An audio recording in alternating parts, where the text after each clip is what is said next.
अरहंत सिद्ध सुर उपाध्याय साधु सर्व अर्थ के प्रकाशी मांगलिक उपकारी है। तीन को स्वरूप जानी राग ते भई जो भक्ति काय को नमाय स्तुति को उच्चारी है। धन्य धन्य तुम्ही से काज सब आज भयो कर चोरी बारंबार वंदना हमारी है। मंगल कल्याण सुख ऐसो हम चाहते हो मेरी ऐसी दशा जैसी तुम धारी है। हो मेरी ऐसी दशा जैसी तुम धारी है। So welcome to the 6th class of this Das Lakshan Dharma. Starting from the beginning, the first one was supreme forgiveness. The next one was supreme modesty. The third one was supreme straightforwardness. The fourth one was supreme purity. Fifth one was supreme truth. And today we are going to study on supreme self-restraint. It is also called supreme austerity. Okay. And it is also called supreme continence. It is also called supreme temperate. It is also called supreme self-control. So these are the different names for supreme continence. In English, we have this problem, one word having so many different meanings. I was looking some of the words. Some words has 100 different meanings. So now the challenge is which one you should take as the meaning here. And the meanings are quite different also. It is not that those are synonyms, but it's all having different meaning with different context. So it's a bit difficult to find the right combination. So accordingly, the meaning also changes. But in Hindi, we don't have that much of that many words, and we can easily make out. In fact, most of the books are in Hindi also, so that way it's become easy. But in English, the words that the author of this book, the translator of this book, Pandit Hemchandraji Jain, he has used words which were in use at those point of time, but now these words are hardly used. So technically the words are all correct, but as far as its usage is concerned, it is seldom used. So that is another challenge. But anyway, challenges will come and go. We have to do our work. So this supreme continence or the self-restraint, okay, the ability to control your emotions, okay. Today we are going to study on that. This is a very important topic because without Sanyam, in Hindi it is called Sanyam. Without Sanyam, even the Tirthankars, or for that matter, any monk doesn't get liberation. So to get liberation, you need to practice continence or the self-restraint. So there are 7 different, I would say, sub-chapters or 7 different types of topics that we are going to cover in supreme continence. And those are quite long also, 2-3 pages. So We will not be able to cover everything, but we will cover the main ones, and the other one I will explain you in short. But for you, you have to do the whole your readings. These are all very good writings done by Dr. Bharilji. In fact, I love this.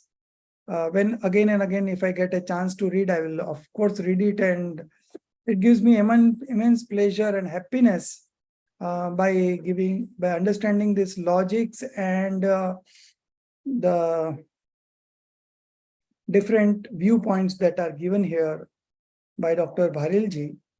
Absolutely gem. This book, the other which I like very much is Bara Bhavna, that you are going to read, that you are going to study in the next Sem. Okay. And which one more? Bara Bhavna, this one, and one more. Those three are very good, nicely written by Dr. Bharilji. And these all goes in making you a scholar, this kind of knowledge, which is very logical and perfect. So first one is, the first topic would be, what is supreme continence and how many types of the supreme continence is there. So that is the first topic. It starts from the beginning and it carries on up to page 88. Okay. From 89, a new topic begins. I would put a heading like this: heavenly being versus fifth stage of human being. Okay. Heavenly being versus human being, or why in heavenly life continence is not accepted, or continence is not only about external activity. All these three questions, the questions are different, but the answer is the same. So that will be the second major topic. Now, moving again after 3 pages, page number 92, another new topic comes up. That is the third one, third out of 7. Prani Sanyam versus Indriya Sanyam. The two types of Sanyam we will be discussing. Out of these two are explained here: Prani Sanyam and Indriya Sanyam. So that is the third topic. The next page number 93, third paragraph. Are the senses our enemy? In the middle, that is the fourth topic. Okay. Are the senses our enemy, so that we have to conquer them? Because the enemy only is required to be conquered. So that is the fourth topic. Okay.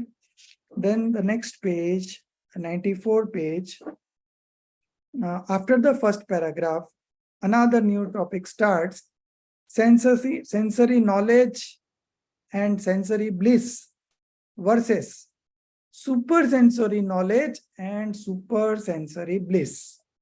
Which one is more important? Which one we should manifest? That is the whole that we are going to discuss. That is the fifth topic. Then after 2 pages, page number 97, last paragraph,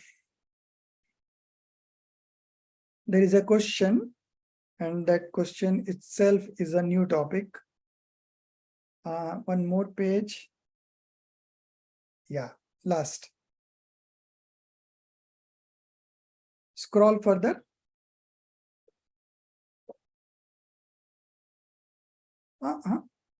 97, yeah.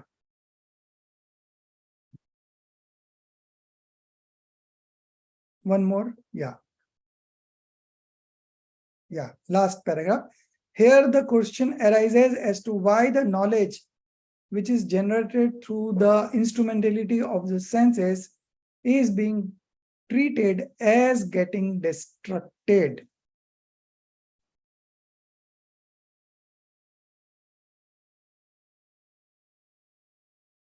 So this is the sixth topic, and the last one, page number 99. The seventh and the last one. Again, here is a question here. Second last paragraph. Second last paragraph. Here one more question is possible, and it is that if the nature of the soul is to know the self as well as the non-self, what is the harm in knowing the other non-self objects? This is the last topic. 1 minute, I'll take the... Okay, so these are the 7 major topics that we are going to cover. And let's see how many I can cover here. But I'll be giving a gist of each of the 7 topics. Okay. The first one is very important. It's about the definition and the types of supreme continents. So we'll be reading it full, first 3 pages. And Jinali ji, I would request you to read. Sir, I have the Hindi version, sir. Okay. Should I read from this? Yeah, you can read from the PDF that is reflecting on the screen. Yeah, okay.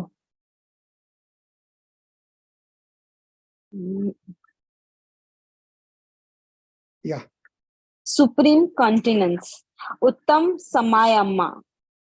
What is Uttam Sayama and types? Sayaman Sayam. Athva Vrat Samiti. Kashay Dhanendriyana. Dharana Nupalan. Sir, I am not able to read this. Leave it. No, you read the English.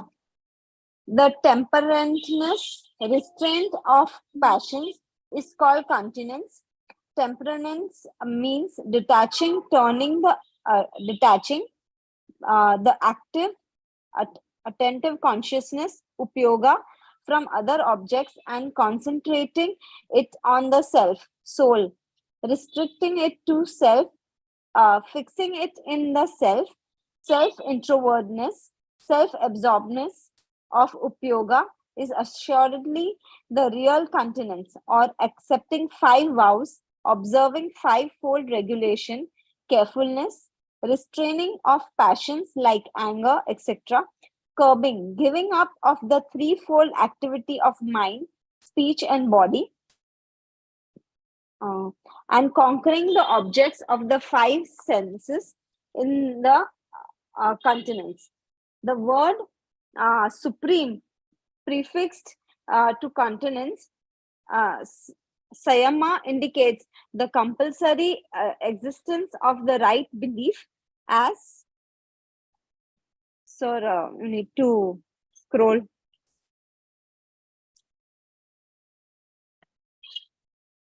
Hello? 1 minute. Yeah. Aditi ji will do it.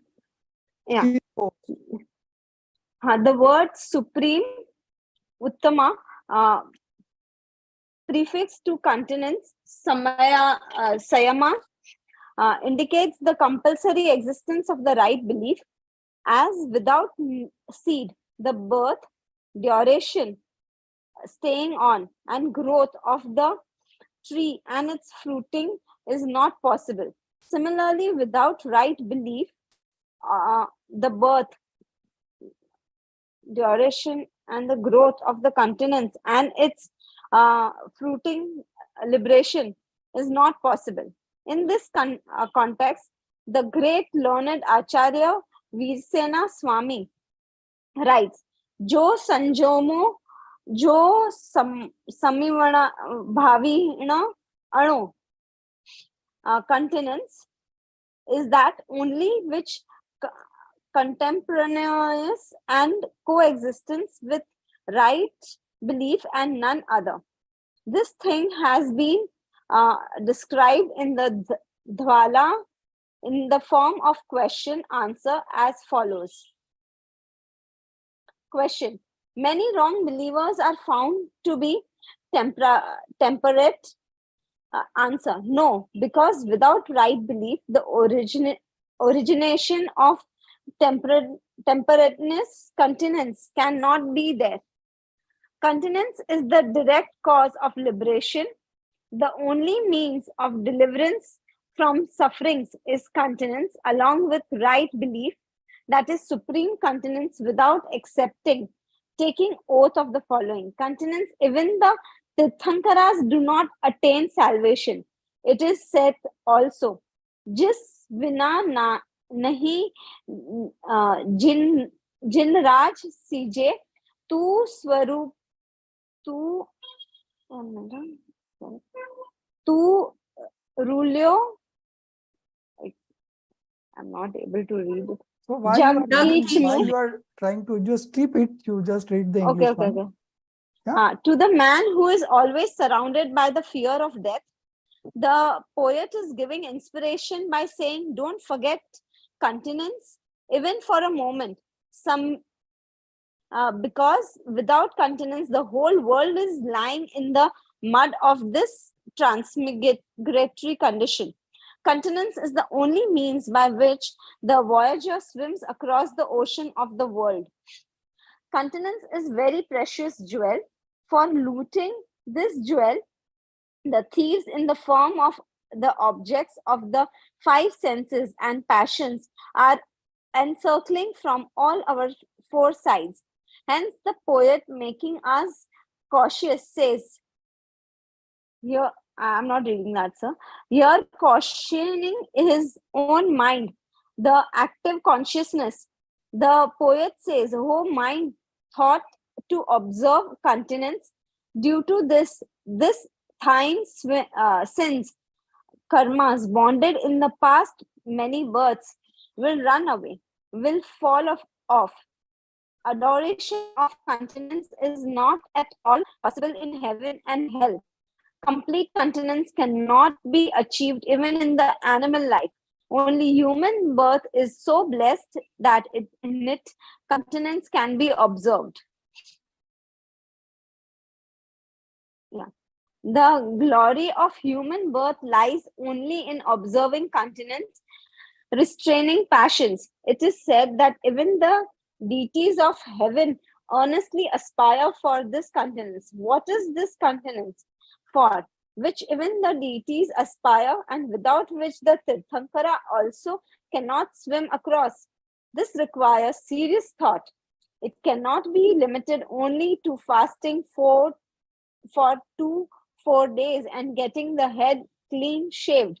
Continence, self-restraint, is of two types: prani sayama and indra sayama. Desistance from injury to the life of others is prani sayama, and indriya sayama, detached from the objects of senses or desistance from sensual pleasures. Desisting from injury to 6 classes of embodied living beings and avoiding emotions to injure them is called prani sayama, and forsaking the objects of the 5 senses and mind is called indriya sayama. Whoever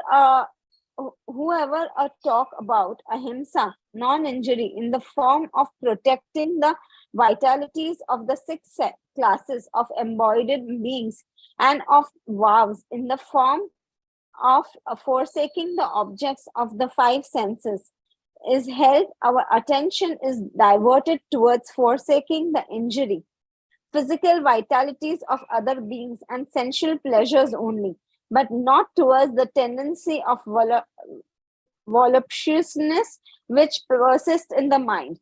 In this context, the great Savant Pandit Todarmal has written, inflicting of external injury to mobile, trasa and immobile, stravara beings, and indulgence in the objects of senses and mind is understood by the wrong believer as vowlessness, predominating factor in injury, and longing, vehement desire is the predominating factor in sensuality. This he does not perceive, and indulgence in outward anger, etc., is understood to be as passion. But he does not recognize the attachments and aversions which are existing in the mind. If Bas. continence, No, that much only. So we have seen the definition of supreme continence in the first paragraph itself. Okay. Temperateness means continence, means self-restraint, means detaching the active consciousness. Active consciousness is upyog from other objects and concentrating it on the self. Okay, self means our soul. Restricting it to the self, fixing it in the self. Okay, so what do you mean by continence? Continence means the active consciousness which is involved in other objects, external objects. With your efforts, you have to bring the focus of that active consciousness from outside external objects to the soul. So this is the effort in the path of liberation, and for that only we are studying the scriptures, so that our active consciousness, which is getting involved in five sensory objects and all other non-self objects, we have to put in efforts to remove from there and get it into the soul. Okay, so once he focuses on the soul, then the religion of supreme continence is manifested. Okay, so supreme continence means detaching the active consciousness from other objects and concentrating it on the self, restricting it to the self and fixing it in the self. Self-introvertedness, swa-sanmukh. Self-absorbedness, swa-linta of upyog is assuredly the real continence. So this is from the real point of view. Now, what is continence from the conventional point of view? Accepting five vows. Okay, so the vows can be Anuvrat also and Mahavrat also. Partial vows or the complete vows. Accepting five vows, observing five-fold regulations, carefulness, that is samiti, five samiti. Restraining of passions like anger, etc. Okay, so again restraining of passions. Then curbing, giving up of the threefold activity: mind, speech, and body. And conquering the objects of the five senses is continence. So this is all from the conventional point of view. So we always have two viewpoints. One is from the real point of view, nischay. The other is conventional point of view or the vyavhar. So now you know what is sanyam from the real point of view as well as conventional point of view. The word supreme indicates that it is preceded by the right belief. If right belief is not there, the actual sanyaman or the real continence does not manifest.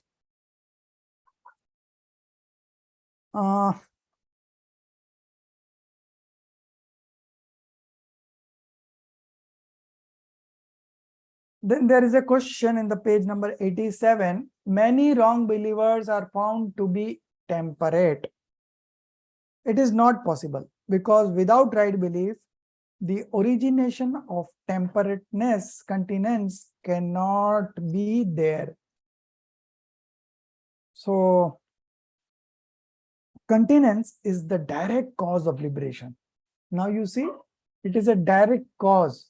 So without continence, nobody ever gets liberated anytime.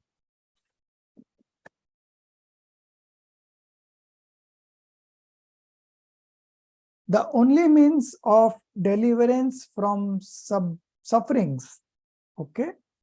The only means to get rid of the miseries or the sufferings is continence, along with right belief, that is supreme continence. Without accepting, taking oath of following continence, even the Tirthankars do not attain salvation. So you see, Tirthankar, with his vast knowledge and the great punya that he has got, in spite of that, he has to renounce everything and be an ordinary monk and practice continence to attain the omniscient knowledge, and then subsequently getting liberated. Ji, sorry for interrupting. Yeah. If right faith is there, naturally right knowledge will also be there. Am I right, Ji? Right. These are all whatever we are learning now. They are right contact based things. Am I right? Right. Thank you, Ji. So all the 10 religions are part of right conduct, and right conduct is preceded by right belief and right knowledge. So jis bina nahi jinraj sije, matlab even the Tirthankars, sije means tire, even the Tirthankars don't get into liberation without accepting continence. And without this continence, people have been suffering in the transmigratory conditions. Ik ghadi mat visro karo nit. So the poet is giving inspiration here that don't forget continence even for a moment. Because without continence, the whole world is lying in the mud of this transmigratory condition. Continence is the only means by which the voyager swims across the ocean of this world. Continence is a very precious jewel, okay? And this the five senses and the passions are there to, for looting this jewel or for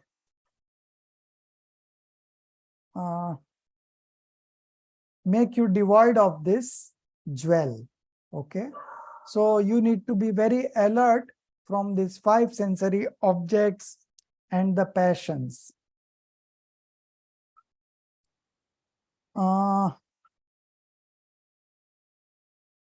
Then on the next page, there are two types of continence explained here. The first one is restraint on violence. It is called prani sanyam.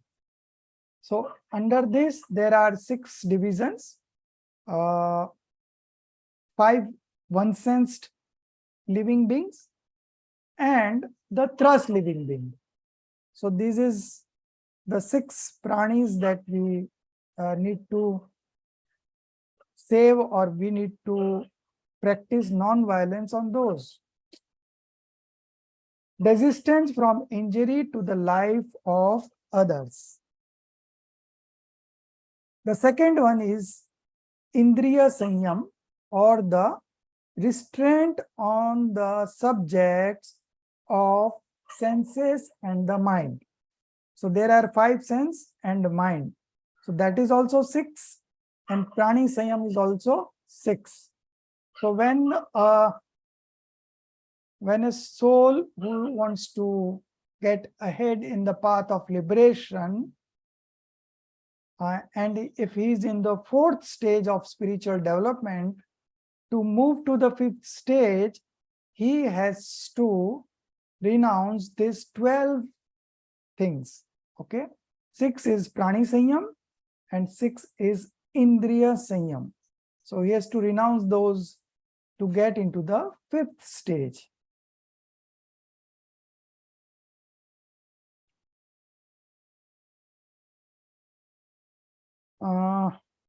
Anything else? So what does this 5 sensual pleasures and the thoughts coming up in the mind, what does it do?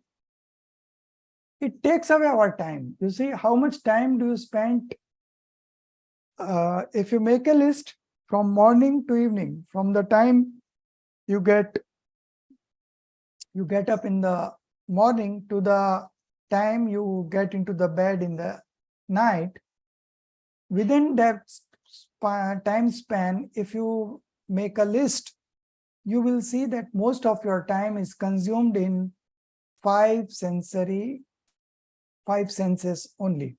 Okay, see, eating, lot of time is taken for eating, then lot of time is taken for internet and whatnot, and cooking and all. So all these are part of 5 senses only.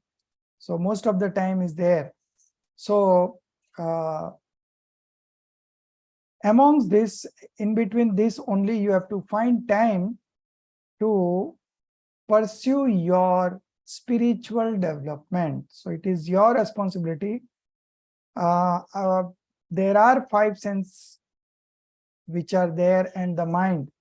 This keeps on engaging or indulging in the sensory objects.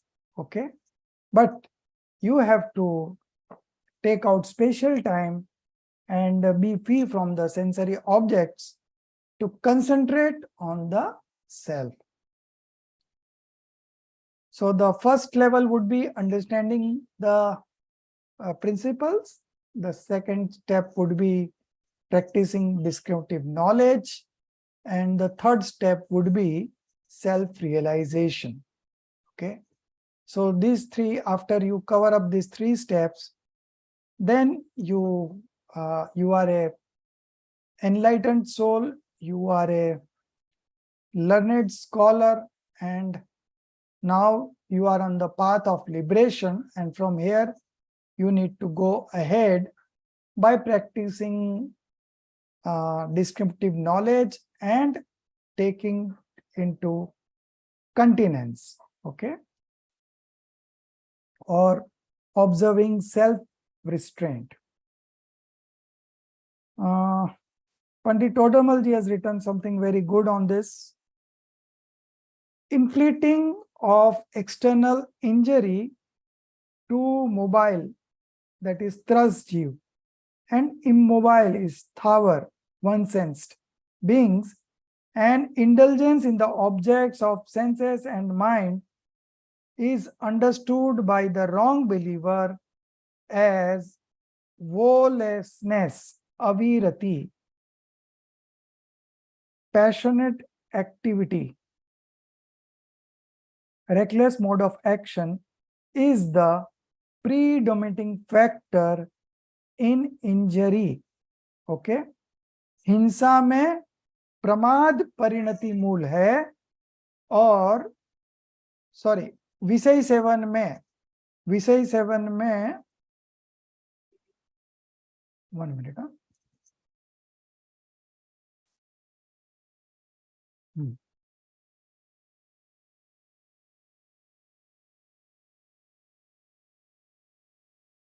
So the sentence that is used by Pandit Todamalji is हिंसा में प्रमाद परिणति मूल है और विषय seven में अभिलाषा मूल है. That means Woelessness, that is avirati. Passionate activity is pramad parinati, is the predominating factor in injury or violence, that is hinsa. Okay. And longing means abhilasha, desire, is the predominating factor in sensuality, that is involving in 5 sensory objects. This he does not perceive. He does not perceive means he does not understand. Who does not understand? The wrong believer. And indulgence in outward anger is understood to be as passion, but he does not recognize the attachment and aversion which are existing in the mind. So these are the mistake wrong believer makes, and that is why Pandit Todarmalji is alerting us that you should not make such mistakes. Now we move on to the second topic. The question is why the heavenly beings, Devgati ke jeev, cannot attain sanyam, okay, cannot attain continence. Why? And why they cannot move beyond the 4th stage, even if they are right believer. Okay, if they are right believer also, why they cannot move ahead into the 5th stage? That is one question. And why the human beings, okay, is able to move ahead in the spiritual stages of development from 4th to 5th, and 5th to 7th and 6th also. Okay, so that is the main question. And they have taken the example of Ahamindra Dev. Okay, so these Ahamindra Dev are enlightened soul, and they reside in the Sarvat Siddhi. Okay, so Sarvat Siddhi is above the 16 heavens. Okay, so there they reside, and their 5 sensory objects, activity of 5 sensory objects is very little. Okay, so how are these heavenly beings? The 3rd paragraph. No, we'll study from the first. There are 6 points in this. The first one is in the true believer. That is the first point. Ahamindras, the self-crowned gods of heaven, the tendency or inclination for the objects of the 5 senses is found to be negligible, almost nil. Okay, so this Ahamindras is a true believer, right believer. Okay, and the tendency or inclination for the objects of the 5 senses is found to be negligible, almost nil. First reason, first logic. Okay, what to say of the tendency of coition? Coition means the sexual cravings. The object of touch sense, even the thought of coition does not arise in their mind for 33 sagar. That's a very long period that a heavenly being of Sarvat Siddhi, okay, which is about the 16 heavens, okay, they live for such a long life, and they don't indulge in 5 sensory objects or even the touch sense. In the uppermost heavens, above the 16 heavens, even the feeling of coition does not arise. So they don't have a feeling for sexual cravings also. This is the first point. The second point is in the matter of taste sense. Okay, second point. In the matter of taste sense, the next paragraph only. In the uppermost heavens, that paragraph. Yeah. Second line. In the matter of taste sense, also, no desire for eating, drinking, etc. rises up to 33,000 years. So you see, they have such a long life, and for 33,000 years, they don't get, they don't become thirsty or hungry. Even after 33,000 years, when the urge for taking anything arises, the Amrit, heavenly juice, flows in immediately from the throat itself. The tongue even then does not get wet. Similarly, almost the absence of the object of nose, eyes, ear senses is also found in them. Okay. So the five sensory objects are not there. They are not interested in indulging in five sensory objects. This is the second logic. Now the third, even the thought of visiting Jinendra Panch Kalyanak. Okay. Now we are having a grand Panchkanak in Songad. It's coming up in January 2024. Of course, I'll be also going there. So if any of one of you are coming there, we will definitely meet. Of course, many students from Parmagam group will come over there, and we will have a separate meeting also there. Even the thought of visiting Jinedra's Panchkarnak, 5 glorious celebration of Tirthankars, and listening to Jinedra's revelation, Divya Dhvani, divine sound, does not occur to them. Okay. So their passions are so mild, and they are so much engrossed in the religious studies. You know, it is said that they keep on discussing about the fundamental elements and other kind of elements of our Jainism, and not a single thought is repeated, and still the 33,000 years pass by, and still they don't get bored. They keep on discussing again and again, you know. The fourth one, the circumstances for injury to 6 classes of embodied living beings are also not found there.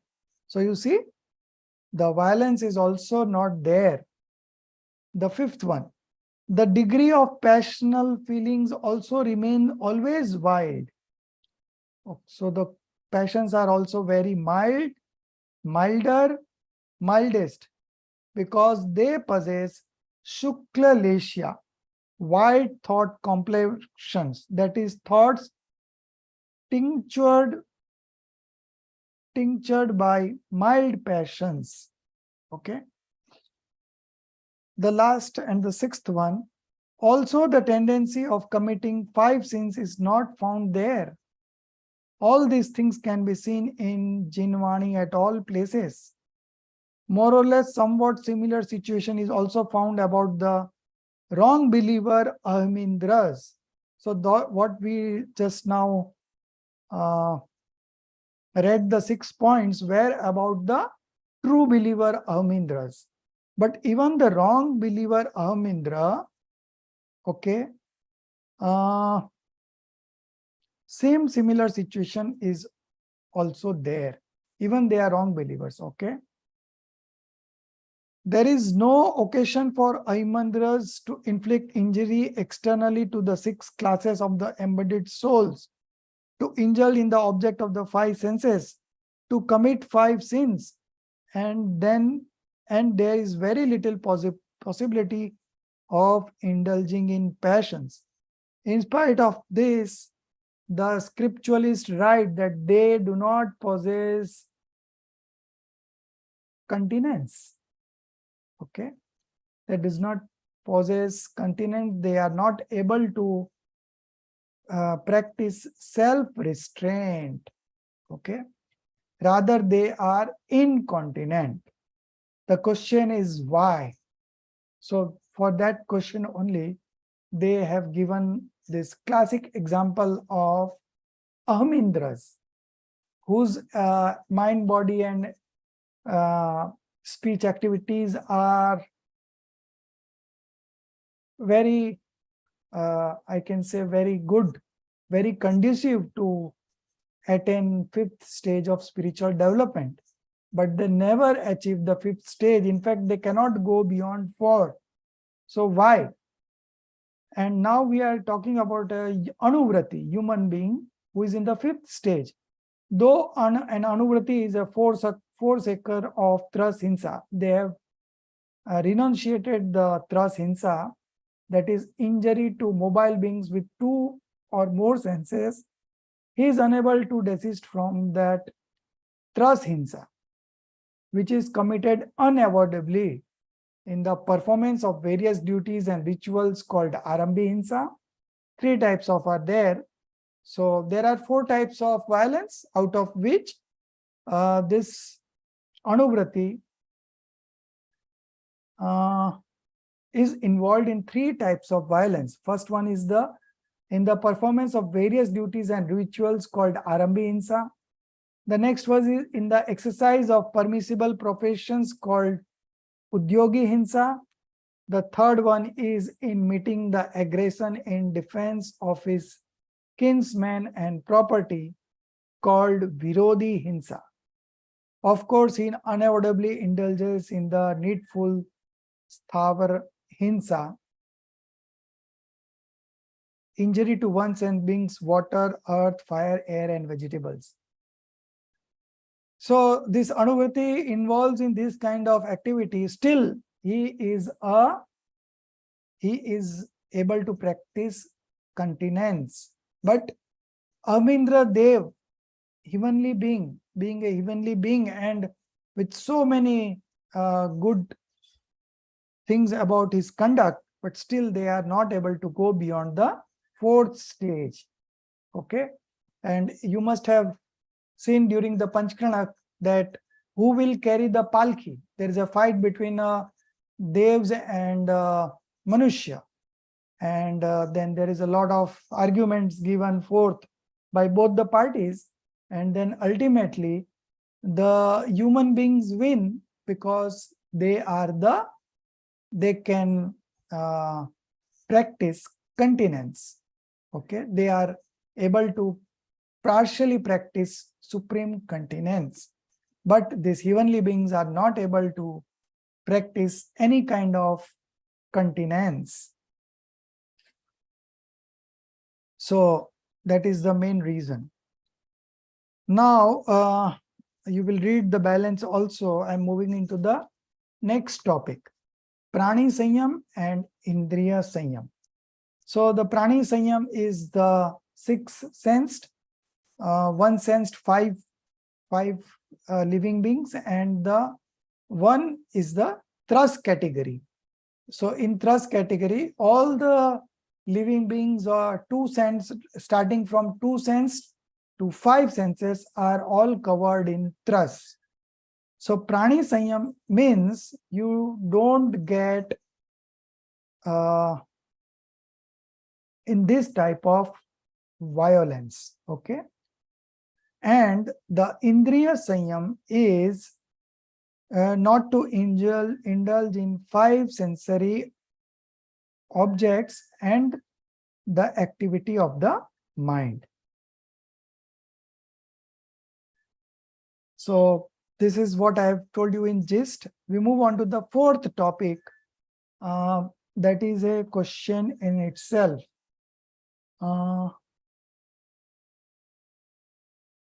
Are the senses our enemy so that we have to conquer them? Because the enemy only is required to be conquered. Yes, of course, the senses are our great enemy, because these have unauthorizedly captured our wealth of knowledge and bliss.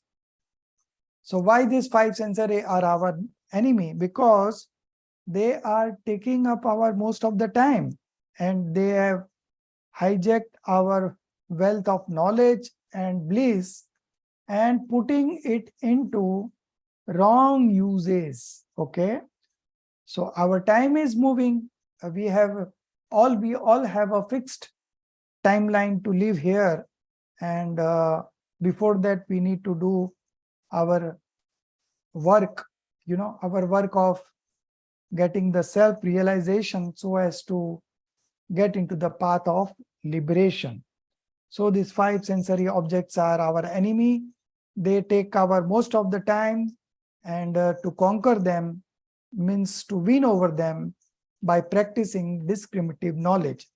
This is best explained in Sem2 Gatha number 31. You can write down, and someday if you have time, you will enjoy the reading of that. The whole explanation is given there. How to win over senses. The fifth topic is sensory knowledge bliss and super sensory knowledge and bliss. Sensory means Indriya Gyan and Indriya Sukh, and versus Atindriya. Super sensory means Atindriya Gyan and Atindriya Sukh. So which one is to be adopted and which one is to be renunciated? So supersensory knowledge and supersensory bliss is something we need to manifest in ourselves, and it is something that we are looking to manifest in the path of liberation. And this sensory knowledge and bliss is best to avoid, because they are not bliss in the true sense. In fact, they are misery for us. Okay, why misery? Because they are taking away our time. So we should indulge in supersensory knowledge and supersensory bliss. That is the conclusion. You will read the explanation. They've given very good logics. Now coming on to the sixth and the final, not this final, the sixth, second last one. The question arises as why to the knowledge which is generated through the instrumentality of senses is being treated as getting distracted, barbad. Why? Because this knowledge is not capable. Which knowledge? The knowledge through the senses. Knowledge through the instrumentality of senses is not capable in knowing the soul. It is only capable in knowing the material objects. So, we should not waste our knowledge in these sensory objects. Okay, we should use our knowledge, whatever we have got, in knowing the self, in concentrating on the self, and that's how we will be able to manifest right belief, right knowledge, and right conduct. And the last topic, again a question. If the nature of the soul is to know the self and the non-self, then what is the harm in knowing the non-self? That is the question. So buying the non-self, our purpose of manifesting happiness is not served. Okay, on the contrary, our active consciousness, if it indulges in external sensory objects, then it is a waste of time. So we should utilize our knowledge very judiciously, and we should try to get our active consciousness to concentrate on the self. Okay, So the knowledge which remains continuously engaged in knowing the other self or the non-soul objects sometimes may become of others. Okay. And actually it is not called the knowledge. The knowledge which knows the only other objects is assuredly not knowledge from this point of view at all. It is rather ignorance, agyan. It is agyan. It is the vestige of knowledge. The highest state of continence is dhyan. Okay, meditation, concentration over the self. It materializes by keeping the eyes closed, not by keeping them opened. From this, it is proved that self-realization and self-meditation is super sensible beyond the reach of the senses, and for attaining continence in the form of self-realization and self-meditation, there is no need of taking help from the senses. So this was all about this, and now you know how we can practice the supreme continence from the real point of view and from the conventional point of view. So we should get ourselves involved in the real point of view, continence from the real point of view, and turn our active consciousness from non-self objects, external objects, and concentrate it on the self, restricting it to the self and fix it in the self, and that is going to bring us happiness and eternal bliss. So this is all for today. Tomorrow we will be discussing supreme penance. So this will be the 7th. Yeah, this will be the 7th in the sequence. Okay, so if there are any questions, you ask me personally. Now our time is over.